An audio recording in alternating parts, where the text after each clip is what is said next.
How's that?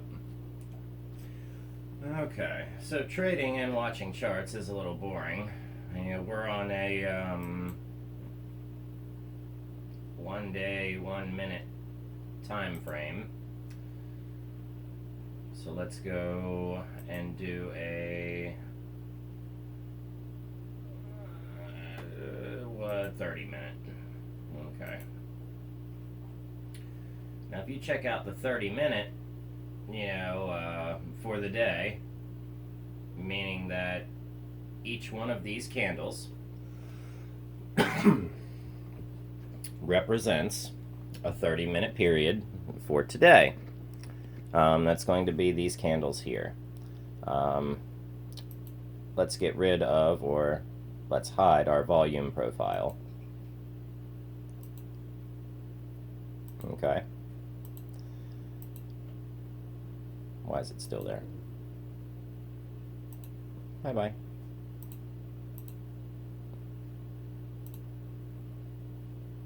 TPO profile. Okay. So, TPO profile and volume profile.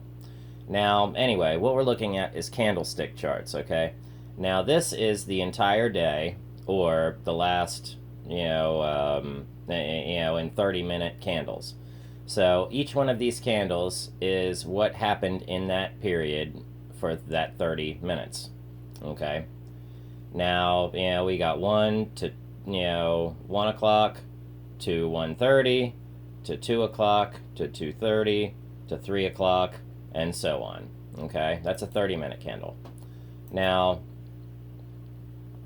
so we've got it set up for today on 30-minute candle period, okay? Now, we could do a 12-hour candle. Let's check that out. Now, that's a red candle and a green candle.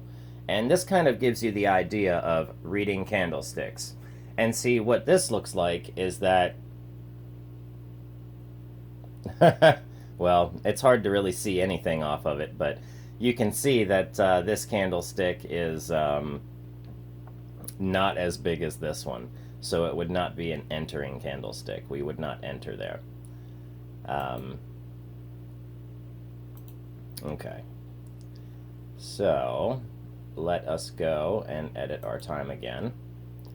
And from a 12-hour chart, let's do 4-hour candles. Now, these 4-hour candlesticks, you can see the overall better trend with a 4-hour candlestick. Now, with what we just saw before, we could see that the trend was more or less down. There was a little bit of selling action. So, but what we can see here with what's on the screen with the moving averages, and we're using the Arun and the polychrome momentum, or MTM. So, and we're using that just to get a good idea of, and see right here, this would have been a good point to get in, as this candle broke above biscuit here. So 20-day 1-hour candles. Okay, so on the 20-day we can see that we went up, hit a high, and then treaded back down to pivot where we have just been fighting to get out of that. At least Workhorse has. Now that it fought to get out of that, it's still a downtrend. How big is this downtrend? Well, let's see. For the total, we came down, popped up, okay, hit our pivot, popped up, hit our pivot, popped up, hit our pivot, popped up, dropped below our pivot. Uh-oh, we're taking profits now, but it doesn't matter, because if you see the overall upwards direction, now, as long as we don't break below this lower support here, overall Workhorse is going to be fine. It was showing a head and shoulders pattern, and it's completing the other shoulder, but it's an upward shoulder. So, I said it would fall to around $11. It fell to around 15. I was close. From $30, that's a pretty good, guesstimate. But, and we'll see if it's going to fall anymore. But so far, it looks like it has not dropped below this, bottom support in this trend channel. So, given that, we can say that this was our bottom right here, and that now we're going upwards in price action. Now we're starting to come back down. This was the height, so I think the kitty wants outside. What? Okay, I'm coming.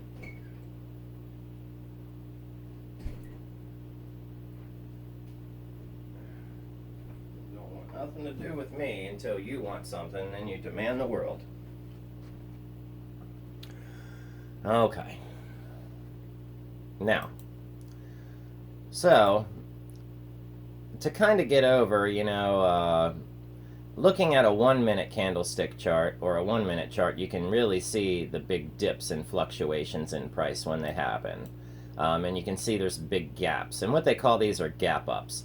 And all these tiny little, things here, these are the sheep, okay? Now, these could be anybody's sheep. These could be a group of people, sitting in a motel room while buying stock together. But this is them buying their small portions, their small portions, their small portions. Okay? Then, typically it won't take long before someone else notices this happening, or the axe of the, stock to notice it happening. And, they'll see a lot of orders are being put in. So they need to create the liquidity for that. Because if the axe can make 10 grand just by shuffling orders around, then they're going to do it. So, but as we can see, as we break our moving averages lines, and as we've trained our eyes to look for other things, and I'm noticing that on a lot of these closer setups, the polychrome doesn't do so well. So, and what we can do is actually use, multiple other indicators. But, I like looking at particular stocks, and that's just because they trade well. And you'll notice with their trading patterns, they allow you to make money. Whereas opposed to other stocks, like many ETFs, they do not allow you to make a lot of money. So, or let's just say the volatility and fluctuation in price is not as great as what it is for stocks and others, but the security is there. So you can put your money into an ETF and feel more secure. Okay. Now, as we can see here, looking on the outward, okay, and we're going to put our volume profile back up in here. Okay.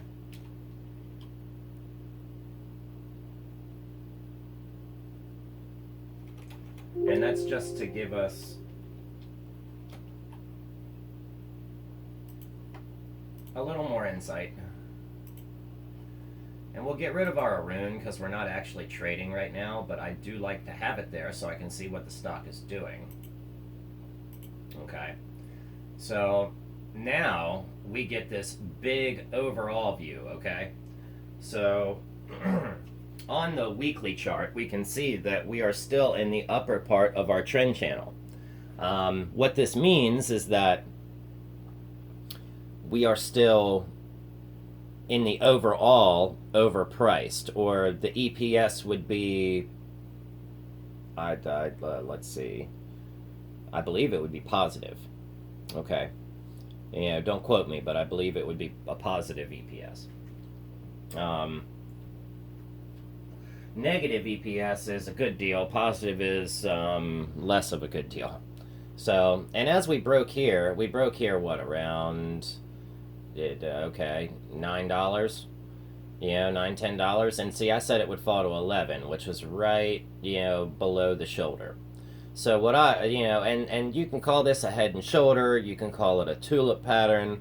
Um, I believe that the tulip pattern was caught onto, so they started calling it a head and shoulders, but it's a tulip. And when you understand the oh boy. Okay, when you understand, of course, the effect that tulips once had on the stock market, you'll understand why this pattern is familiar. So, but it looks like we are just about at the bottom of the shoulder. If not, that shoulder looks like it has just finished its bottom and will start to go back up. So I'm going to say that we'll have this upward shoulder happen, and we may even hit another peak up here and then come back down, which now, by that time, the bottom of the trend channel will be here, and then it will go back up. So, yes, that's a positive price estimate for Workhorse, but we're always going to see something negative happening. And as we can see, the middle of our price channel right here hits it dead center of about the best deal that you could probably find and buy, which, of course, back then would have been at, $10 or $11. Yeah, 11.42. So, and that's where I said price would fall to. So I think it fell relatively close in between there, but we're looking for it to complete this other shoulder here, and it could possibly even come up to here. But all of this is shorts. These are people probably holding it down. Okay, so all of these big steps right here, these are going to be the big financials holding the price down. They're not going to want it to go up, and it's going to take blocks this size to overtake these. So, it's going to be a matter of circumstance and volume, availability, lots of things. So, but let's tread on here, and as we can see, look, now our moving averages, everything's under our moving average, and we've just started this bar. So it's downward in price action. I mean, it's down, down, down. This is just them buying back, taking their profit from their short. Okay, now we might get lucky here and see something a little bit better happen, but overall, all of this is happening within just those last 2 or so, 3 candles that we were looking at. Okay, this downwards trend. So this is part of the shoulder. Now what we're looking for, and this could be the completion of the shoulder, and this could be the consolidation out. Okay, so maybe what we'll see, or what we were looking for, is it to dip to this line or this line. Okay, so it did that. Now it's consolidating around the center, creating a new point of support. And overall, yes, the trend, say the trend lines go down, and they will until they reverse. And we could see some of this reversing with some moving averages. We could put them in there, but either way, it looks like we're about centered or balanced, and there's more. Right once we get to here, there's way more bull than there is bear. So if we can get price to hit back to around $17, $70, $18, the bulls will have control. They can drive price back up. Okay, and they'll probably drive it to around the $20-ish range, somewhere around here. And if they're able to do that and drive it up to around here in the volume profile, then they can bust through the next price range and actually start to tread back up and make that reversal. But I do spend a lot of time on Workhorse, and that's just because Workhorse, Neo, JetBlue, JetBlue's not doing so great. I haven't traded them in a while.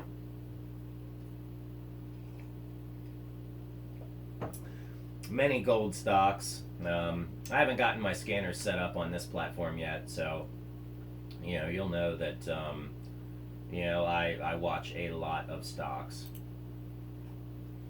and here we are trying to get over into Thinkorswim.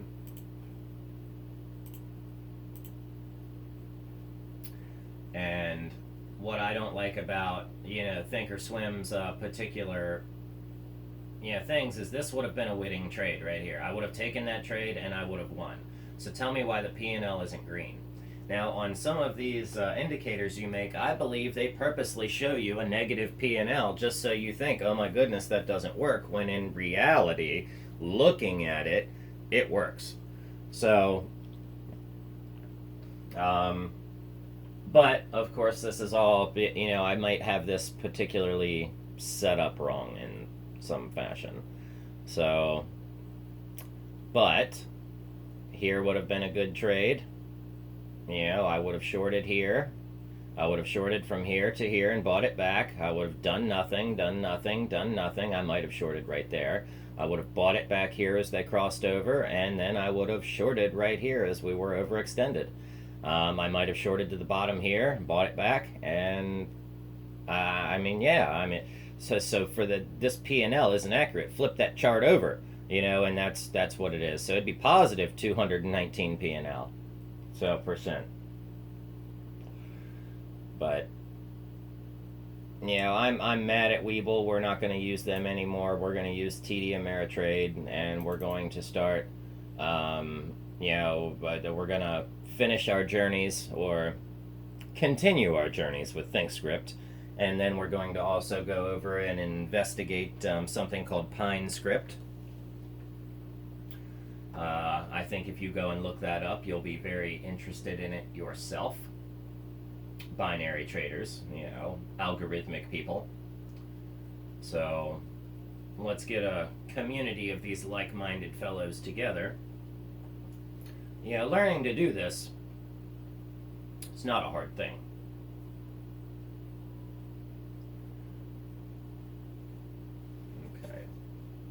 What are we looking at here? Looks like people are trading webull, and they like it for the extended hours. Okay. Looks like we've got some consolidation downwards here. JetBlue did do its normal, Okay. Anyway, so we can change our time period here. I like scrolling through and just seeing what the 1 minutes are, the 1 day 1 minute lines, and that's really neat because then you can really check out what's been going on with the stock. And then when you throw some moving averages on it, you can see like, oh, this is the minute by minute action, and then when you back it out, you can see the 10-minute action, of course 15-minute action. Since it's delayed 15 minutes, that's really where you're going to want to position yourself between the 1 and 15 minute, or even 30 minute, for some slightly more accurate information. That will help you fuzz out some of that, fuzz. So, as you can see here, we're at the top of the stochastic and it'll probably dip, but on the 10 minute, we're already at the top. Okay, on the 5 minute, okay, now on the 3 minute, now we're starting to dip back down. Okay, on the 2 minute, okay, and on the 1 minute. Now on the 1 minute, we're dipping back up. So had you actually stuck to the 15-minute chart and bought that, you would have lost. So you need other indicators, okay? Your other indicators, and what it looks like is going to happen now is we're going to go down in price. So, since we're high on the stochastic, we're almost at 0, but yet we're still red. Yes, we could go for a green if they come in and buy, but right now, Arun is down 0 and up 85. So it's likely that an upwards movement in price action could happen, like thus is here. But don't count on it.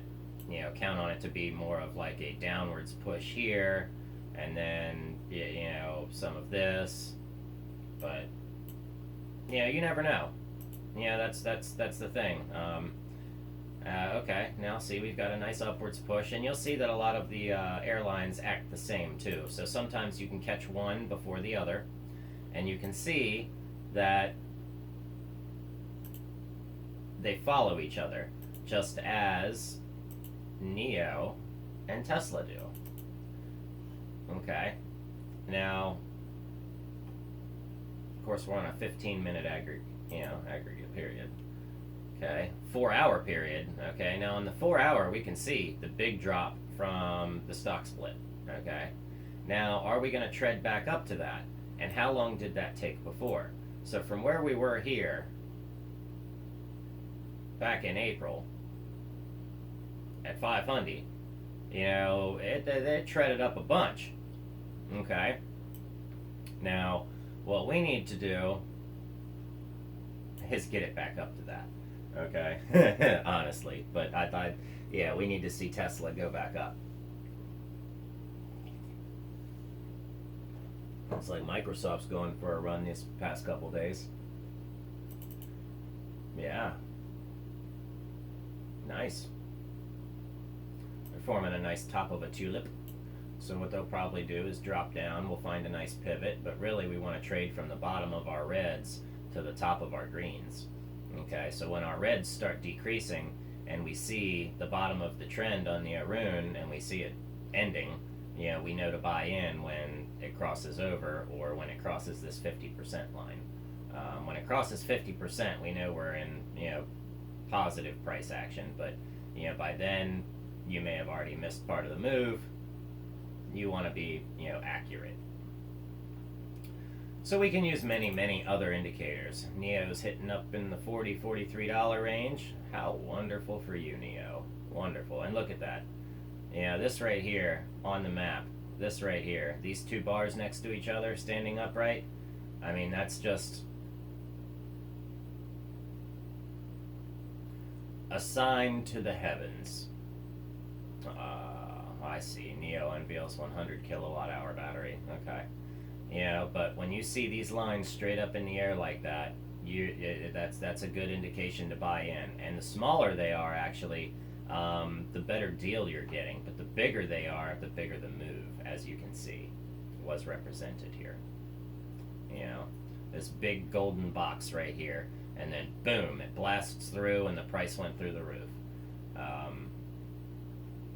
We would have seen this and caught on to it somewhere around this red hammer, or this crossover here at the bottom on the slow stochastic, or this increase in volume. I mean, all of this is green. We would have been in all the way back here. I would have, personally gotten in, way back here. Once it went from here to there, I would have been in. So, actually I was in it. I was in somewhere around here, and they sold me at 23 something. Where'd they hit my stop losses at? Or my take profits? This candle did it. That candle right there was the one that took my take profit, and that was when it started to really go on the move, when I started trading NEO. So I got in here right as it bounced above 50%, traded up in price, I made some money, but yeah, that was when a big portion of my NEO stock was sold, and I mean, I can't complain. I made a good profit on each share, and I had quite a few shares, so that was one of my biggest wins. NEO, Workhorse, and some Sibanye Gold. That was a nice run too. So, but as we're doing some live marketing today, I would love to come back to webull. I really would. They have a nice, easy to use interface. Yeah, that's right, because it's this now. But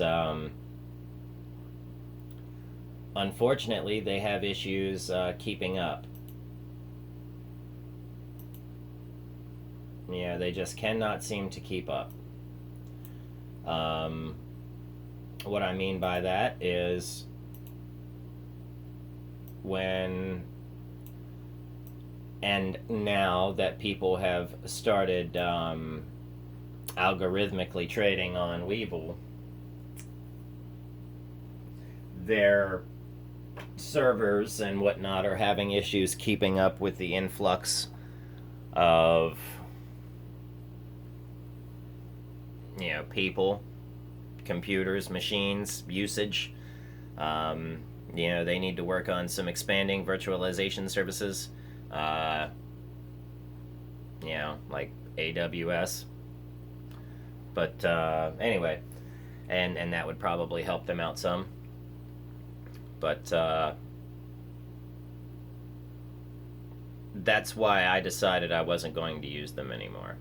Because yes, I had made money with the platform, and yes, they are good, and yes, as an experienced trader, you can come in and use it and make a lot of money.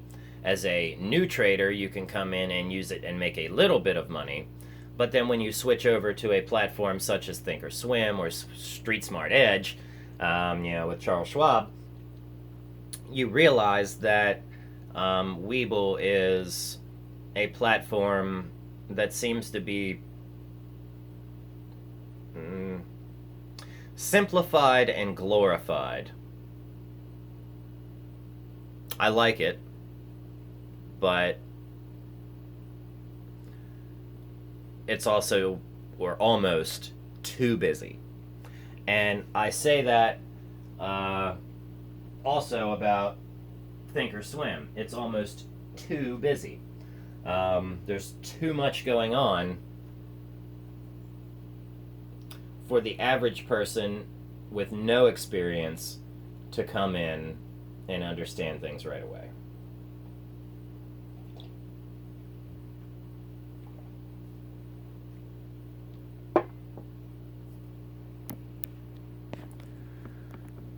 So, looks like at 27 minutes and a fuzzy screen later. I don't know why this always happens, but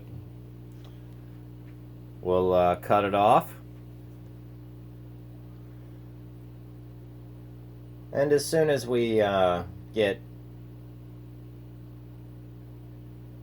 some back testing done and some things like that, we'll get back to trading regularly. But while I'm learning TD Ameritrade's platform and while I'm working on ThinkScripts, I don't want to be trading at the same time. It's going to be too much.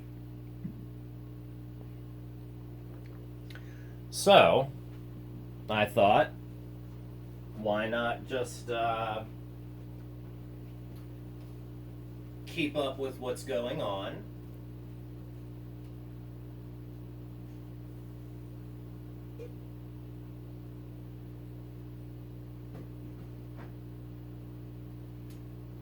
Continue to hone our skills.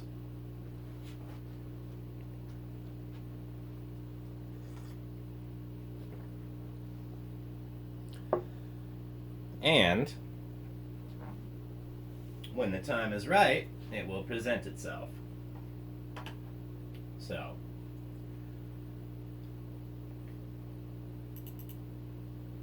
seems like this is one that was just meant to be shorted.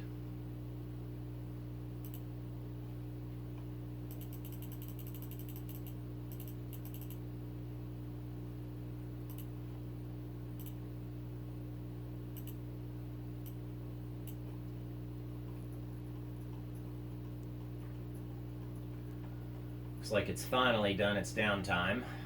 Okay, we crossed over. There was the bottom. Alright. It still may be a short. I'd love to see it go for a positive run. But positive 5 million shares.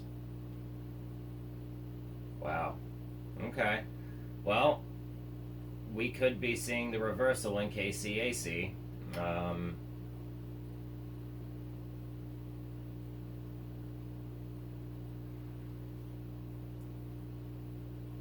or the first signs of it.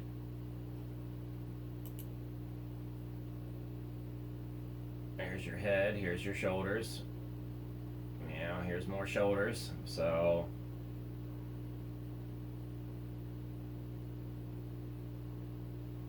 it's going down in price action now.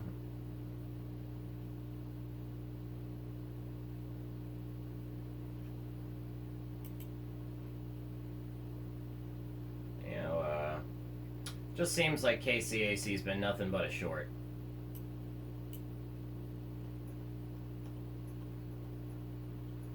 And it looks like it's a short now. You would have bought here, sold here. You would have bought here, you would have sold here.